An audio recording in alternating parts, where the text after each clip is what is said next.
ఓం శ్రీ గురుభ్యో నమః. ఓం శ్రీ మాత్రే నమః. శ్రీ పరాభవ నామ సంవత్సరం అనేక పరిణామాలు, అనేక మార్పులు, అవమానాలు, ఎలాంటి పరాభవాలు జరగకుండా, ఎలాంటి అవమానాలు జరగకుండా, అంటే గతం విషయాలన్నీ కూడా మనం ప్రతి దానిలో కూడా కొంత జాగ్రత్తగా ఉండి ఆచితూచి అడుగు వేసే నామ సంవత్సరమే శ్రీ పరాభవ నామ సంవత్సరం అంటారు. అంటే గత అనుభవాలను గుర్తుపెట్టుకొని ఎలాంటి పరాభవాలు జరగకుండా మనం చాలా జాగ్రత్తగా మన జీవితాన్ని తీర్చిదిద్దుకోవాల్సిన నామ సంవత్సరం ఏంటంటే శ్రీ పరాభవ నామ సంవత్సరం అంటారు. సహజంగా పరాభవ నామ సంవత్సరం ఏంటంటే ప్రభవాది సత్య సంవత్సరాల్లో 40వ నామ సంవత్సరం ఏంటంటే శ్రీ పరాభవ నామ సంవత్సరం అంటారు.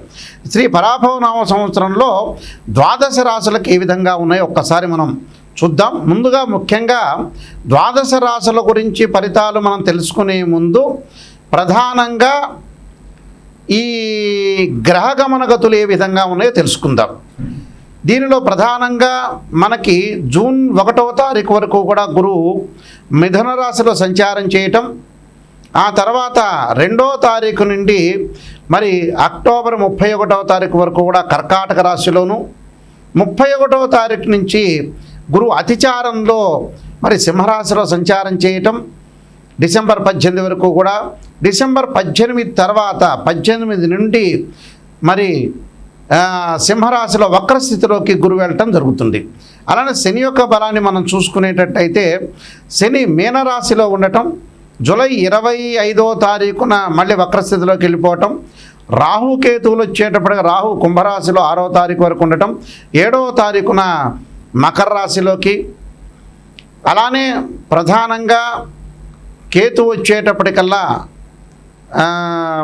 సింహరాశిలో సంచారం చేయటం 6వ తారీఖు వరకు కూడా, 7వ తారీఖున వచ్చేటప్పుడు కర్కాటక రాశిలో సంచారం చేయటం, రవి బుధ శుక్రగ్రహాలు 30 రోజుల పాటు ఒక రాశి నుంచి మరొక రాశికి మారటం, కుజుడు 45 రోజుల పాటు, చంద్రుడు 2.5 రోజుల పాటు ఉంటాడు. ఇవన్నీ కూడా గోచారరీత్యా చెప్పబడే ఫలితాలు అంటారు. గోచారరీత్యా ఈ మేషాది ద్వాదశ రాశుల వాళ్ళకి ఏ విధంగా ఉందో ఒక్కసారి మనం తెలుసుకుందాం. మకర రాశి వారికి ప్రధానంగా శ్రీ పరాభవ నామ సంవత్సరంలో 2 ఆదాయం 8 ఖర్చుగా ఉంటుంది, 1 రాజ్య పూజ్యం, 2 అవమానంగా ఉంటుంది. మకర రాశి వాళ్ళకి 2, 3, 4 పాదాల్లో జన్మించిన వాళ్ళు, శ్రవణ నక్షత్రం 1, 2, 3, 4 పాదాల్లో జన్మించిన వాళ్ళు, ధనిష్ఠా నక్షత్రం 1, 2 పాదాల్లో జన్మించిన వాళ్ళందరూ కూడా మకర రాశి జాతకులు అవుతారు.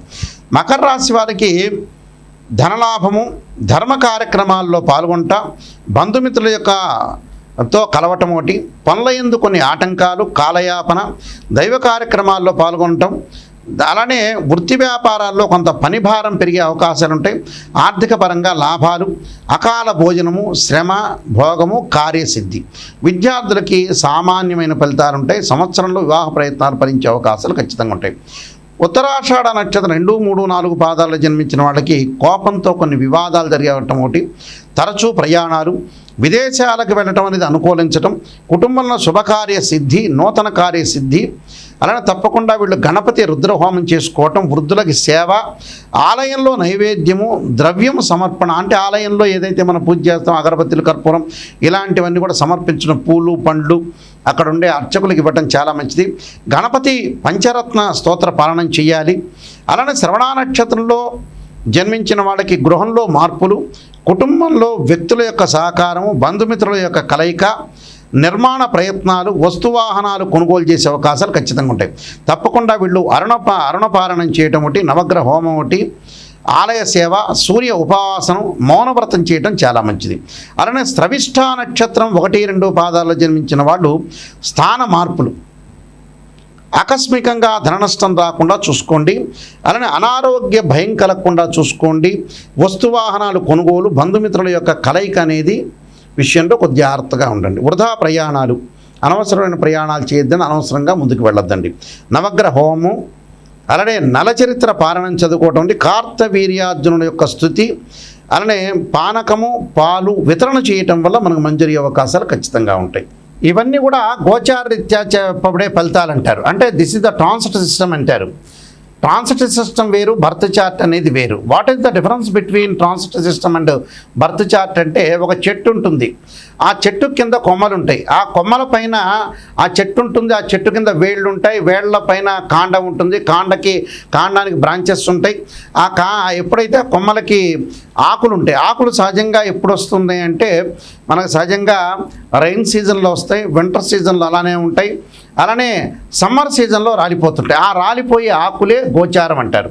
అంటే గ్రహాలు ఒక రాశి నుంచి మరొక రాశికి కొంతకాలం పడుతూ ఉంటుంది. అంటే రాహుకేతులు 18 నెలలు, అలానే గురువు సంవత్సర కాలం, శని 2.5 సంవత్సరాలు, అలానే రవి బుధ శుక్రగ్రహాలు 30 రోజుల పాటు ఒక రాశి నుంచి మరొక రాశికి మారుతాడు, కుజుడు 45 రోజుల పాటు ఉంటాడు, చంద్రుడు 2.5 రోజుల పాటు ఉంటాడు. ఇది గోచారం అంటారు.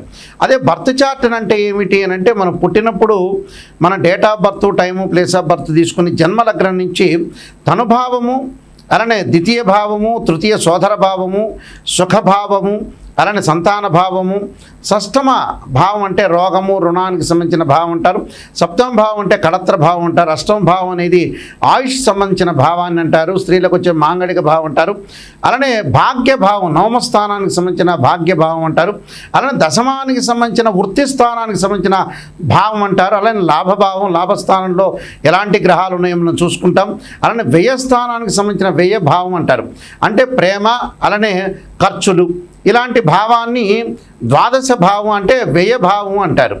అలానే ఏదైతే ఒక్కొక్క భావానికి ఒక్కొక్క రాస్యాధిపతి, ఒక్కొక్క భావాధిపతి ఉంటారు. ఉదాహరణకి తనుభావానికి రవిని, ద్వితీయ భావానికి గురువని, తృతీయ భావానికి సోదర భావని, చతుర్థ భావానికి చంద్రుడని, పంచమ భావానికి గురువని, షష్టమ భావానికి కుజుడని, సప్తమ భావానికి మరి శుక్రుడని, ఇలాంటి భావాలు చూసుకుంటాం మనం. అలానే ఆయుష్ భావానికి శని అని. అంటే ప్రతి భావానికి కూడా భావాధిపతులు ఎవరు అనేది సహజంగా మనం చూసుకుంటాం. ఆ భావాధిపతులను అనుసరించి రాశిచక్రము, నవాంశము, అలానే దశమాంశము, సప్తమాంశము, త్రింశాంశము, హోరా ద్రేకాణం సంబంధించిన డివిజనబుల్ చార్ట్స్ కొన్ని ఉంటాయి. అంటే D16 చార్ట్స్ అంటారు. మనం మ్యాథమెటికల్గా క్యాలిక్యులేషన్ వేసి డివిజనబుల్ చార్ట్ని చూసి మనం అనాలిసిస్ చేయటం అనేది జాతకం. అంటే ఉదాహరణకి ఒక వివాహానికి సంబంధించిన విషయాన్ని ఒక అబ్బాయికి కానీ అమ్మాయికి కానీ చూడాలంటే ఖచ్చితంగా రాశిచక్రము, నవాంశము, భావచక్రము, దశల అంతర్దశలు, సంతానపరంగా చూడాలంటే రాశిచక్రము, సప్తమాంశము, అలానే మనం భావచక్రము, దశల అంతర్దశని అనాలిసిస్ చేయాలి. ఇలాగ డివిజనబుల్ చార్ట్స్ చూసి మనం చెప్పడం అనేది బర్త్ చార్ట్ అంటారు. అంటే గోచారం ఎప్పుడు కూడా 20% మాత్రమే సపోర్ట్ ఉంటుంది, బర్త్ చార్ట్ అనేది 80% సపోర్ట్ మాత్రమే ఉంటుంది. ఎందుకని గురువుగారు, నాయకంటి గారు ఇలా చెప్పడానికి కారణం ఏంటి అంటే, బర్త్ చార్ట్కి మనం ఏదైతే గోచారానికి సంబంధించిన విషయాలు ఎందుకు గోచారం చెబుతున్నారంటే, అదృష్టం అనేది ఏ విధంగా ఉండబోతుందో మనకు తెలియదు. ఒక నిమిషంలో అదృష్టం కలగవచ్చు. అంటే మన లైఫ్లో ఎప్పుడు కూడా ఒక నిమిషంలో ఎంత కృషి చేసినా కూడా ఆవగింజంత అదృష్టం అనేది ఉండాలంటారు. ఆవగింజంత అదృష్టమే మన జీవితంలో లైఫ్లో గోచారం అంటారు. ఈ గోచార పరంగా మనం ఏ విధంగా చూసుకోవాలి. ఖచ్చితంగా కొన్ని ప్రత్యేకంగా మీకు రెమెడీస్ చెప్పబోతున్నాను. ఆ రెమెడీస్లో ప్రధానంగా మీరు చేయాల్సినవి ఏమిటి అని అంటే, ఉద్యోగపరంగా ఇబ్బందులు కలుగుతున్న వ్యక్తులు ఎవరైతే ఉంటారో సూర్యుడి యొక్క ఆరాధన చేయాలి. ఆదిత్యాయుధే సహస్రమూర్తాయ ధీమే తన్నో సూర్య ప్రచోదయాత్ అనే మంత్రాన్ని చక్కగా చదువుకోవటం, గోధుమలు దానం చేయటం చాలా మంచిది. అలానే మానసికంగా ఆందోళన పడుతున్న వాళ్ళు క్షీరపుత్రాయుధే అమృతతత్వాయ ధీమే తన్నో చంద్ర ప్రచోదయాత్ అని చంద్రుడి యొక్క ఆరాధన చేయటం, అలానే మనం బియ్యాన్ని దానం చేయటం వల్ల కూడా మంచి జరుగుతుంది. అలానే వాహన ప్రమాదాలు జరగకుండా, కోర్టు సమస్యలు రాకుండా, వివాదాలు, అన్నదమ్ముల మధ్యలో సఖ్యత అనేది చాలా ఇంపార్టెంట్ కాబట్టి ఎలాంటి ప్రాబ్లమ్స్ అన్నదమ్ముల మధ్యలో రాకుండా ఉండటానికి అంగార గ్రహాన్ని ఆరాధన చేయాలి. రాహుకాలంలో దీపం పెట్టడం, అంగారకాయుధే శక్తిహస్తాయ ధీమే తన్నో భౌమ ప్రచోదయాత్ అనే మంత్రాన్ని, అలానే ధరణీగర్భ సంభూతం విద్యుత్కాంతి సమప్రభం కుమారశక్తి హస్తంచ మంగళం ప్రణమామ్యం అనే మంత్రాన్ని కూడా చక్కగా చదువుకోవటం, కందులు, ఎర్రని వస్త్రాన్ని దానం చేయడం చాలా మంచిది. అలానే బుధగ్రహం యొక్క అనుకూలత లేకపోతే విష్ణు సహస్రనామం పాలన చేయటం, పెసలు దానం చేయాలి. అలానే ముఖ్యంగా విద్యార్థులకు అనుకూలంగా ఉండాలంటే దక్షిణామూర్తి స్తోత్ర పాలన చేసుకోవటం ఒకటి. అలానే దేవగురువైన బృహస్పతికి సంబంధించిన శనగలు దానం చేయటం చేయాలి. అలానే ధనపరంగా ఇబ్బందులు కలిగే వాళ్ళు యక్షాయ కుబేరాయ వైశ్రవణాయ ధనధాన్యాధిపతే ధనం ధాన్యం సమృద్ధిమే దేహిమే దాపైస్వ అనే మంత్రాన్ని చక్కగా చదువుకోవాలి. అలానే వివాహం కాని స్త్రీ పురుషులు ఎవరైతే ఉంటారో అమ్మాయిలు వచ్చాడు వరపాశుపతాస్ రుద్రాభిషేకం, అఘోర గౌరీ పాశుపతాస్ రుద్రాభిషేకం, అబ్బాయిలు వచ్చాడు కన్యాపాశుపతాస్ రుద్రాభిషేకం చేయాలి. అలానే ఆరోగ్యపరంగా ఇబ్బందులు కలిగేవాడు శరీరే జర్జరీభూతే వ్యాధిగ్రస్తే కళేబరి ఔషధం జాహ్నవీతోయం వైద్యో నారాయణారి అనే మంత్రాన్ని చదువుకోవాలి. విదేశాలకు వెళ్ళలేని వాళ్ళు ఇబ్బందులు పడుతున్నవారు తప్పకుండా రాహు యొక్క ఆరాధన చేయాలి. రాహుకాలంలో దీపం పెట్టడమే కాకుండా అర్ధకాయ మహావీరం చంద్రాదిత్యమర్ధనం సింహకాకర్ప సంభూతం తం రాహుం ప్రణమామ్యం అనే మంత్రాన్ని చదువుకోవాలి. ధనపరంగా ఎవరైతే ఇబ్బందులు పడుతున్నారో యక్షాయ కుబేరాయ వైశ్రవణాయ ధనధాన్యాధిపతి ధనం ధాన్యం సమృద్ధిమే దేహిమే దాపై స్వాహ అనే మంత్రాన్ని చక్కగా చదువుకుంటే వీళ్ళకి మంచి అవకాశాలు ఖచ్చితంగా ఉంటాయి.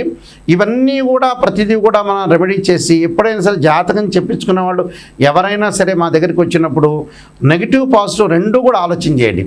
లైఫ్లో ఎప్పుడు కూడా పొగడటం కాదు, నిజాన్ని తెలుసుకుంటే మన జీవితం అనేది డెవలప్మెంట్ అయ్యే అవకాశం ఖచ్చితంగా ఉంటుంది. అందువల్ల ఖచ్చితంగా మా దగ్గరికి వచ్చేవాళ్ళు ఎవరైనా సరే నెగిటివ్ పాజిటివ్ రెండు చెప్పించుకోవాలి. ఎందుకంటే నెగిటివ్ చెప్పించుకున్నారనుకోండి ఎలాగ మనం డెవలప్మెంట్ చెందాలి, ఆ నెగిటివ్ను పాజిటివ్ చేసుకోవటం ఎలా అనే ఆలోచన చేస్తేనే మన లైఫ్ అనేది లీడ్ అయ్యే అవకాశాలు ఖచ్చితంగా ఉంటాయి. పొగట్టం ఏముంది, ఎప్పుడైనా ఎవరైనా మన పక్కింటి వాడైనా మనల్ని పొగుడతాడు. ఆ పొగట్టం ఏమి పెద్ద జ్యోతిష్యంలో అంతర్భాగమే కాదు. కాబట్టి జాగ్రత్తగా ఆలోచన చేయండి. మీరు తప్పకుండా నేను నెంబర్ ఆఫ్ ఆస్ట్రాలజీ బుక్స్ రాశాను. కాలసర్పయోగము, కాలసర్పయోగ చంద్రిక, రాహుకేతులు, ఛాయాగ్రహాలు, బృహత్ పరిహార సింధు, సర్వదేవతా గోత్రులు పార్ట్ 1 పార్ట్ 2, పుత్రగణపతి వ్రతము, అలానే జాతక చంద్రిక, వివాహ మార్తాండము, స్వప్నశాస్త్ర ఫలదీపిక, ప్రొడక్షన్ ఆఫ్ ఆస్ట్రాలజీ ఇలాంటి నెంబర్ ఆఫ్ ఆస్ట్రాలజీ బుక్స్ అని రాశాను. తప్పకుండా ఇవన్నీ రాజమండ్రి మోహన్ పబ్లికేషన్లో దొరుకుతాయి, లేకపోతే నా దగ్గరైనా దొరుకుతాయి. మీరు www.nayakanti.com కానీ www.nayakanti.in అనేది చూడండి. మేము వంశపారంపర్యంగా చెప్పే వ్యక్తులమి. ఖచ్చితంగా మీరు ఏ సందేహం ఉన్నా కూడా మా నెంబర్కి కాల్ చేయొచ్చు. నా నెంబర్కి కాల్ చేస్తే ప్రతి విషయాన్ని కూడా చెప్తారు. అయితే మా దగ్గర జాతకం చెప్పించుకున్న వాళ్ళు ఎవరైనా సరే నేను చెప్పిన విషయాన్ని మీరు వాయిస్ రికార్డింగ్ చేసుకోండి. వాయిస్ రికార్డింగ్ ఎందుకు చేసుకోమంటున్నానంటే కొన్ని జాతకాల్లో నెగిటివ్ ఉంటే పాజిటివ్ ఉంటాయి. మీరు రికార్డ్ చేసుకున్నారనుకోండి, గురువుగారు ఈ పదార్థం తినకూడదని చెప్పారు, నాయకంటి గారు ఇలా సూచనలు చేశారు అనేది నిజాన్ని తెలుసుకుంటారు. ఇప్పుడు నేను చెబుతాను, మీరు మర్చిపోతారు. మర్చిపోయిన తర్వాత ఏమవుతుంది, ఏదో చెప్పారు గురువుగారు బిజీగా ఉన్నారు అనుకుంటారు. కాబట్టి వాయిస్ రికార్డింగ్ అని మస్ట్. ఏ విషయాన్నైనా సరే నాతో మాట్లాడచ్చు. ఆ స్క్రీన్ మీద స్క్రోలింగ్ అవుతున్న నెంబర్ ఉంటుంది, ఆ నెంబర్కి మీరు ఫోన్ చేసి మీరు తెలుసుకోండి. శ్రీ పరాభవనామ సంవత్సరంలో మీ అందరికీ కూడా శ్రీ పరమేశ్వరుడి యొక్క కరుణాకటాక్షం ఉండాలని ఆశిస్తూ సర్వే జనా సుఖినో భవంతు.